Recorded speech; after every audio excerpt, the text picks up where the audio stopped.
You look at Bill Belichick's career with the Browns before Tom Brady, and obviously that lengthy 20-year run with Tom Brady with the Pats. And I don't mean, this year necessarily. And to be fair, I don't even think that that LeVar is implying that if he doesn't win, that he's going to get fired. It's more about perception. Yeah. How we will perceive Bill Belichick. We will, rightly or wrongly, Teak, if they go 7-9 this year and Cam's average, and if they draft somebody and he's not that, whatever, if they go 8-8, now that's 2 years removed from Tom. That's 2 subpar seasons. It's a radical departure from what they were for a long time. And at that juncture, you will have people, and I might be in that camp as well, because I might be there right now, quite frankly, beginning to just ever so slowly and slightly strip away a little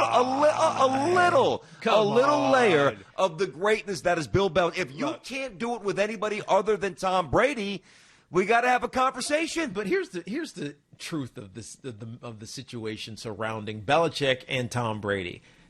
Tom Brady, I mean, I'm trying to think if there was one of those Super Bowls in New England, not the one in Tampa, where, yes, I know he won the Super Bowl MVPs, but he was just like dominant. Like he kicked butt and was like the most amazing player we had ever seen. Like an all like a Montana game against Cincinnati. Exactly, like an all-time Super Bowl performance. Or even Phil Simms. Yeah, exactly. Phil Simms had 2 incompletions, and one of them was a drop. That's in right. The Super Bowl, right? Who dropped it? Was it Bavaro? No, it wasn't Bavaro. No, I think it was McConkey. McConkey? Yeah, I think it was. I'm maybe like we're just throwing names out. The wrong person, but I know it was a wide receiver. I don't think it was Bavaro. But think about all of the Tom Brady Super Bowls. Most of them have been won very close to the vest, right? 1-score games against the Panthers. It was 1-score game against the Rams. It was a 1-score game against the Rams the second time a couple years ago. But that was a defensive that game masterpiece. It was ugly as horrendous. hell, but it was a defensive masterpiece, which is why, when you look back at the history of the New England Patriots, you have to credit the scheme as much as you do Tom Brady. Yes, he doesn't make mistakes in the clutch. Yes, when you need to go, 60 yards like he did in that one against the Rams, which was just dinking and dunking. I mean, it was on replay somewhere, and I forgot that last drive where he set up that Adam Vinatieri field goal. It was just like, Tom drops back, he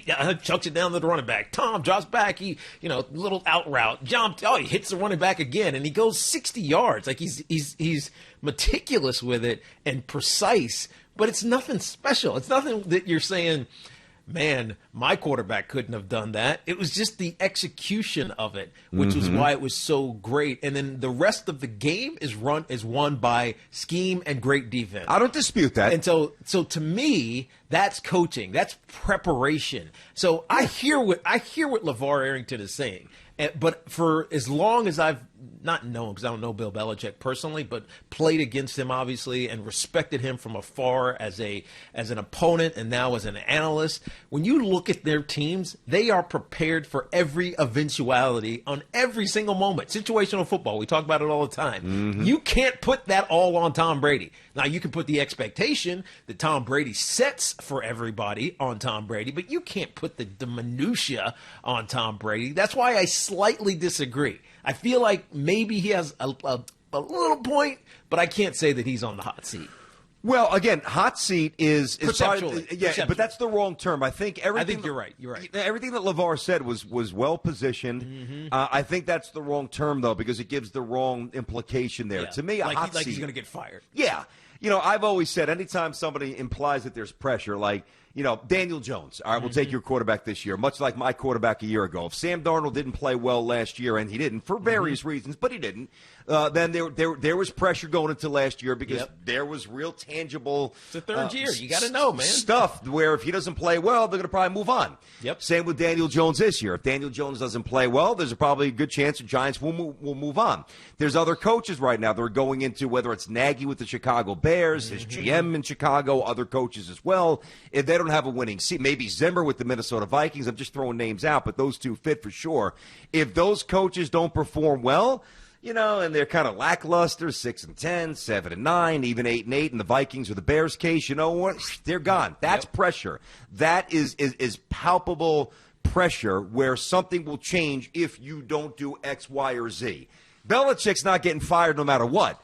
But this needs to be reiterated. 6-10, 7-9, 7-9, 11-5, 5-11 without Tom Brady in Cleveland. Yep. Then he goes to the Patriots without Brady, 5-11. Then they go on this long run. We know what transpired, 6 championships.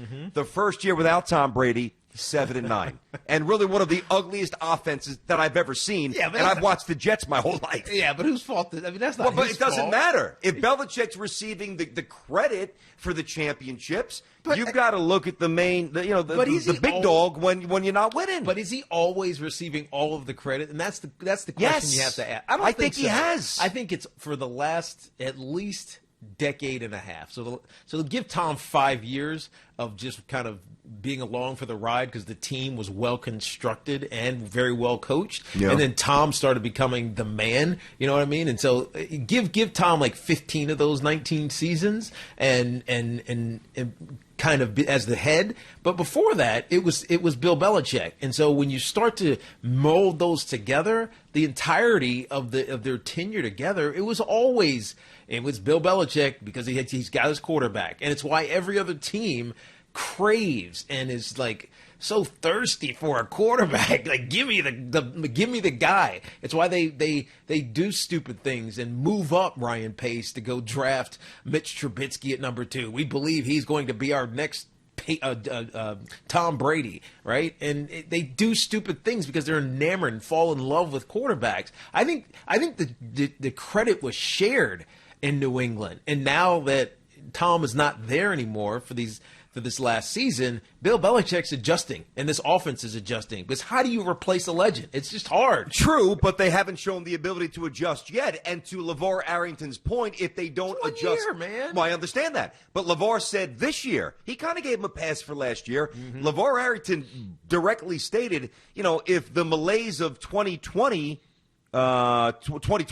seeps into 2021, that's where all of his points were derived from.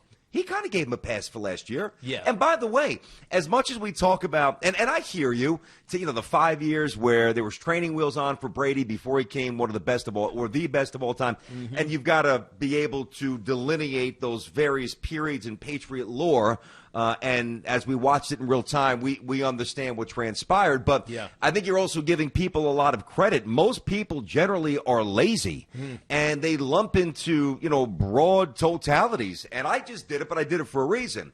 Bill Belichick without Tom Brady with the Browns, and last year, and now whatever remains of his Patriots tenure, I think at the very least, even if you don't believe or subscribe to what LeVar Arrington said, I don't know anybody that can refute that as not at least interesting. It's a pretty good thought by Arrington. Yes, it is an interesting thought, LeVar Arrington, speaking on First Things First on FS1, by the way.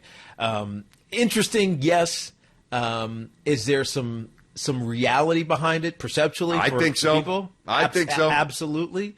Will it change how we forever view Bill Belichick? Absolutely not. What if he never, and this is a huge if, but what if he coaches 4 more years with the Pats?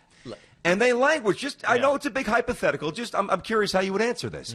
And they, the average record is 8-8. Maybe they make a singular wild card. Maybe they get bounced. Maybe they win a game. But there's game away from making the wild card last year. But they didn't. I know. But they didn't.